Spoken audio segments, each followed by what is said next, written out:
முருகனுக்கு, ஞானவேல் முருகனுக்கு, குன்றத்தூர் முருகனுக்கு, திருப்பரங்குன்றத்தில் முருகனுக்கு, குழந்தை வடிவேலவனுக்கு, திருச்செந்தூர் முருகனுக்கு, ராஜாதிராஜனுக்கு, ராஜகம்பீரனுக்கு, ராஜமார்த்தாண்டனுக்கு, திரு பழனிமலையில் முருகனுக்கு, திரு ஞானதண்டாயுதபாணிக்கு, ஞானதண்டாயுதபாணிக்கு, சுவாமி மலையில் முருகனுக்கு, ஸ்ரீ ஞானவேலாயுத சுவாமிக்கு, திருத்தணிகை முருகனுக்கு, வள்ளி மணவாளனுக்கு, பழமுதிர் சோலையில் முருகனுக்கு, அலங்கார கோமள குமரனுக்கு, கதிர்காமத்தில்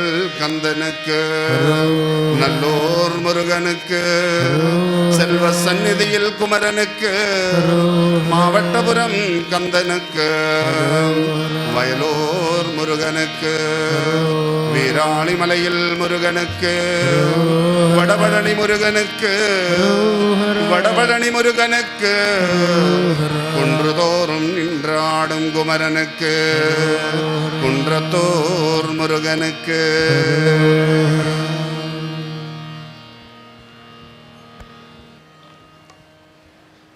ஓம் சரவண பவா. எப்படி இருக்கிறீங்க? நல்லா இருக்கிறோம் இல்லை?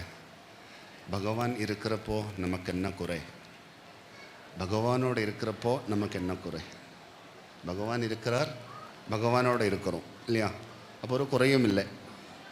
குறைகளெல்லாம் நீக்கும் குன்றத்தூர் குமரனோடு நம்மளெல்லாம் கூடியிருக்கிறோம். குறைகளெல்லாம் நீக்கிவிடும் குன்றத்தூர் குமரனோடு நம்மளெல்லாம் கூடி இருக்கிறோம். கூடியிருந்து கும்பிடுவதே கோவில். இன்றைய தினத்தினுடைய மகிமையெல்லாம் நம்மளுக்கெல்லாம் தெரியும் தானே? இன்றைய தினம் இப்படி ஒரு விசேஷமான திருத்தலத்தில் வந்து இருந்து சேவைகள் செய்வதற்கு யோகம் கிடைத்த மகான்களாக்கும் நம்மளை எல்லோரும். கொடுத்து வச்ச உயிர்கள், ஒளியை நோக்கி ஒளியோடு வாழும் உயர்ந்த உள்ளங்கள், ஒளியை நோக்கி ஒளியோடு வாழும் உயர்ந்த உள்ளங்களாக்கும் நம்ம எல்லோரும்.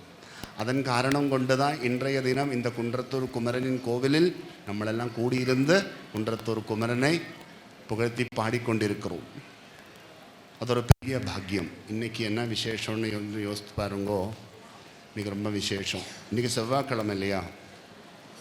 செவ்வாயினுடைய அதிபதி யாருன்னு தெரியும் இல்லையா? சுப்பிரமணிய சுவாமி தான். இந்த பூலோகத்தினுடைய பரிபாலகனாக்கும் சுப்பிரமணிய சுவாமி, பூமியினுடைய பரிபாலகனாக்கும் சுப்பிரமணியன். அதனால தான் இந்த உலகமெல்லாம் சுப்பிரமணிய சுவாமியை வாழ்த்தி வாழ்த்தி பாடியிருக்கு. எந்த சாஸ்திரத்தை எடுத்து பார்த்தாலும், எந்த வேதத்தை எடுத்து பார்த்தாலும், வேதாந்தத்தை எடுத்து பார்த்தாலும், எந்த விதமான சாஸ்திரங்களை எடுத்து பார்த்தாலும் அதிலெல்லாம் முன்னுக்கு முருகனை வச்சிருக்கு. அந்த சுப்பிரமணிய சுவாமியோட அருள் பிரசாதம் இந்த உலகமெல்லாம் நிறையவா இருக்க வேணும் என்று தான் எங்களுடைய எல்லாம் பிரார்த்தனை. உலகத்தில் இருக்கிற அத்தனை ஜீவராசிகளுக்கும் ஞானம் கிடைக்க வேணும், சக்தி கிடைக்க வேணும், வெற்றி கிடைக்க வேணும். இது மூணு யார் கையில் இருக்குது? ஞானவேல் முருகா, சக்திவேல் முருகா, வெற்றிவேல் முருகா. நமக்கெல்லாம் என்ன வேணும்? இதுதான் வேணும். உள்ளத்துக்கு ஞானம் வேணும், உடம்புக்கு சக்தி வேணும், வாழ்க்கைக்கு வெற்றி வேணும். அப்போ இந்த மூணு வேலும் யார்கிட்ட இருக்குது?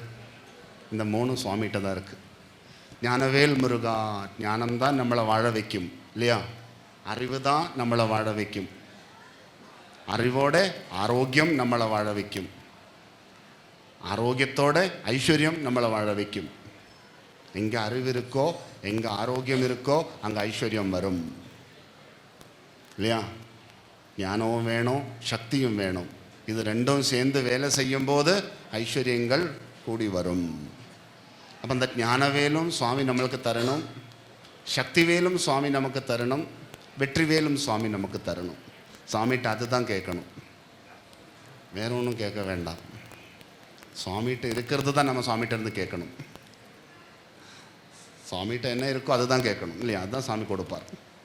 சாமிகிட்ட என்ன இருக்குது? ஞான பண்டிதனாக்கும் அவர். அந்த ஞானம்தான் அவர் நமக்கு தரணும் இல்லையா?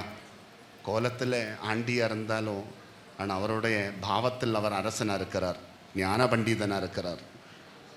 அந்த ஞானத்தை தான் அவர் நிறைவாக வச்சிருக்கிறார். அப்புறம் ரொம்ப சக்தி இருக்குது அவருக்கு, ரொம்ப சக்தி இருக்குது. ஏன்னா சக்தியிலிருந்து தான் அவர் சக்தி எடுத்திருக்கிறார். சக்தி தான் அவருக்கு சக்தி கொடுத்துருக்கு.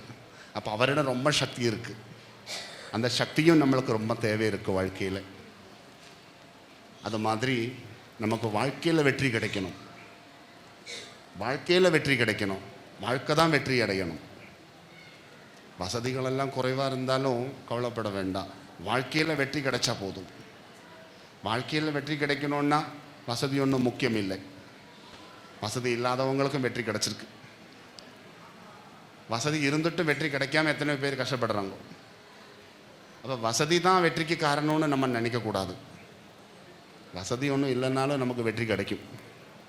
பகவானோட அருள் இருந்தால் எடுக்கிற முயற்சிகளெல்லாம் வெற்றி அடையும். நம்ம என்ன முயற்சி எடுக்கிறோமோ அங்கே தான் வெற்றி கிடைக்கணும். அது பகவானோட அருள் இருந்தால் தான் கிடைக்கும். நம்ம படிச்சிட்டோம், பதவியில் இருந்துட்டோம், நிறைய பட்டங்கள் வாங்கிட்டோன்னும் காரியம் இல்லை.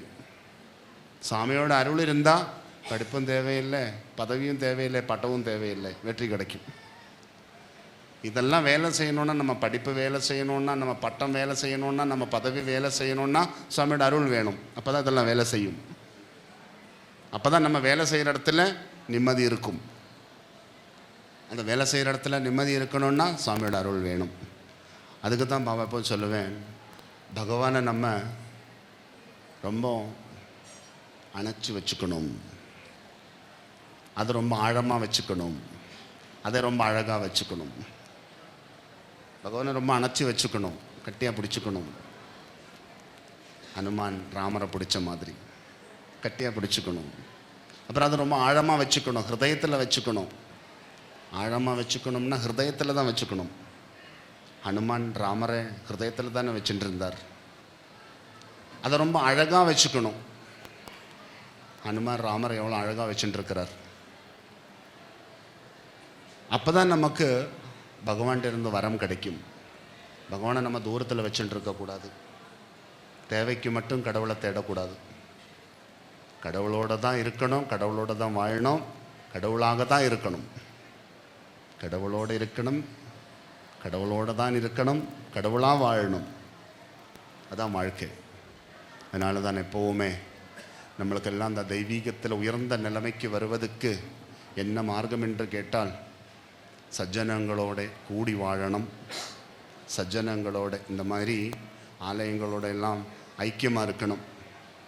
ஆலயத்திலெல்லாம் வந்துட்டு நிறைய ஆன்மீகத்தோடும் தெய்வீகத்தோடும் தார்மீகத்தோடும் ஐக்கியமாகணும். ஆன்மீகமும் தெய்வீகமும் தார்மீகமும் கூடுவது தான் கோவில். இப்படியான கோவிலுக்குள்ளெல்லாம் வந்துட்டு நம்ம நிறையா ஆன்மீகத்தில் உயரணும். ஆன்மீகம் நமக்கு ரொம்ப வேணும். அப்புறம் ஆன்மீகத்தின் மூலியம் நமக்கு நிறைய தெய்வீகம் கிடைக்கணும். நீங்கள் ஆன்மீகமான பாதையில் போனால் தான் தெய்வீகம் கிடைக்கும். அந்த தெய்வீகத்தோடு இருந்து தார்மீகத்தை வாழ்த்தணும். எங்கெல்லாம் தார்மீகமானது இருக்கின்றதோ அங்கெல்லாம் நம்ம வாழ்த்தி கொண்டே இருக்கணும். தர்மம் வாழணும்ல உலகத்தில். தர்மம் வாழலைன்னா ஆசூரிகம் பெருகும். இப்போவே பார்த்தீங்களா, உலகத்தில் நிம்மதியே இல்லை. ஆசூரிகம் ரொம்ப பெருகிட்டு போகுது. இப்போ பார்த்தீங்களா இந்தியாவிலெல்லாம் என்ன நடந்தது? இப்போ ரீசெண்ட்லி நம்ம நாட்டையே அழிக்கிறதுக்கு அசுர சக்திகள் நம்ம நாட்டுக்குள்ளே புகுந்து நம்ம நாட்டையே அழிக்கிறதுக்கு முயற்சி எடுக்கிறாங்க. ஆசூரிகம் கூடிக்கொண்டே போகுது. அப்போ தார்மீகம் ஜெயிச்சாதான் ஆசூரிகத்தை அழிக்கலாம். இப்போ தர்மம் ஜெயிக்கணும்னா நம்மளெல்லாம் கூடியிருந்து கும்பிடணும், கூடியிருந்து நல்ல முயற்சிகள் எடுக்கணும். அப்போ தான் தர்மம் ஜெயிக்கும். அப்போ அதனால் இப்படியான தெய்வீகமான மார்க்கத்திலெல்லாம் நம்ம நிறைவாக வாழணும். இன்றைய தினத்தினுடைய விசேஷம் என்னென்னா, இன்றைக்கி செவ்வாய்க்கிழமை சொன்னதான் சொல்ல வந்தேன். செவ்வாய்க்கிழமையும் ஷஷ்டியும் கிருத்திகையும் இந்த மூணும் கூடி வந்திருக்கு. இது அபூர்வமாக தான் வரும். நெக்ஸ்ட்டு இந்த மாதிரி ஒரு நாள் 2022க்கு பிறகு தான் வருது. இன்றைக்கி வந்த மாதிரி இதே மாதிரி ஒரு நாள் இன்னும் 2022 மேலே தான் வரும். அது வரைக்கும் நம்ம வெயிட் பண்ணணும். செவ்வாய்க்கிழமையும் ஷஷ்டியும் வருவது உண்டு. ஆனால் கிருத்திகையும் செவ்வாய்க்கிழமையும் ஷஷ்டியும் சேர்ந்து வருவது ரொம்ப குறைவு. ஷஷ்டியோட கிருத்திகை வருவது ரொம்ப குறைவு. ஆனால் இன்றைய நாளைக்கு பார்த்தீங்களா, அந்த 3 கூடி இருக்கு. இந்த 3 யாருக்கு சொந்தம்? முருகனுக்கு தான் சொந்தம். இந்த 3ஐயும் முருகன் தான் கொண்டாடுவது. அப்படி இந்த 3ம் கூடியிருக்கும் இந்த விசேஷமான நாளில் நம்மளெல்லாம் எங்கே இருக்கிறோம்? பகவானோட பாதத்தில் தான் இருக்கிறோம். இந்த குன்றத்தூர் குமரன் கோவிலுக்குள்ளே வந்து சேவைகள் செஞ்சுட்டு இருக்கிறோம். இது போதும், இதுதான் நமக்கு வேணும். நம்மளை சுற்றி இருக்கிற அத்தனை பிரச்சனைகளும் நம்மளை விட்டு ஒதுங்கிவிடும்.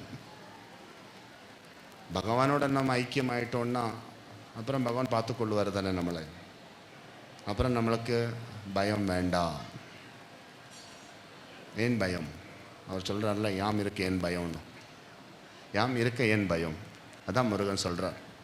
இப்போ பகவானோட நம்ம ஐக்கியமாகி பகவான் மேலே நம்பிக்கை வச்சு நம்ம வாழ தொடங்கிட்டோன்னா நமக்கு என்ன பயம்? ஒரு பயம் வேண்டாம். நம்ம உயிரும் வாழும், நம்ம உடம்பும் வாழும், நம்ம வாழும் உலகமும் வாழும். இதெல்லாம் வாழும். இதெல்லாம் வாழணுன்னா பகவான் தான் சரணம்.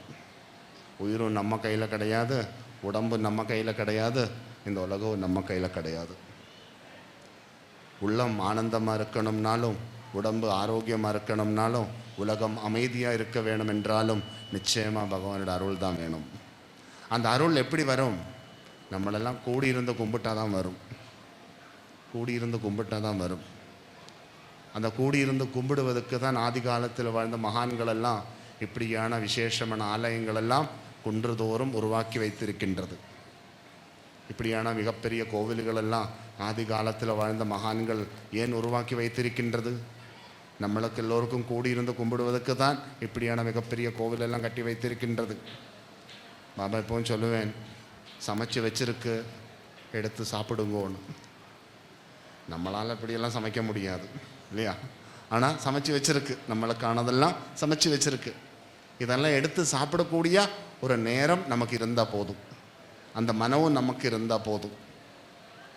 மனசும் வேணும், நேரமும் வேணும். இது ரெண்டும் இருந்தால் நமக்கு இதெல்லாம் நிறைய கிடைக்கும். அப்போ இப்படியான திருத்தலங்களோட எல்லாம் வாழ்க்கையில் ரொம்ப ஐக்கியமாக இருங்கோ. இப்படியான திருத்தலங்களோட எல்லாம் வாழ்ந்து, கோவிலுக்குள்ளே வாழ்ந்து, குடும்பமே கோவிலாய் மாறிவிடணும். குடும்பமே கோவிலாய் மாறிவிடணும். குடும்பத்தையும் கோவிலையும் பிரித்து பார்க்கக்கூடாது. கோவில் எங்கேருந்து வந்திருக்கு தெரியுமோ? குடும்பத்துக்குள்ளேருந்து தான் கோவில் வந்தது. கோவிலுக்குள்ளேருந்து குடும்பம் வரல, குடும்பத்துக்குள்ளேருந்து தான் கோவில் வந்தது. இதெல்லாம் குடும்பத்துக்குள்ளேருந்து வந்த கோவில் தான். அப்போது அந்த குடும்பம் எப்படி இருக்கணும்? கோவிலுக்கு சமமாக இருக்கணும்.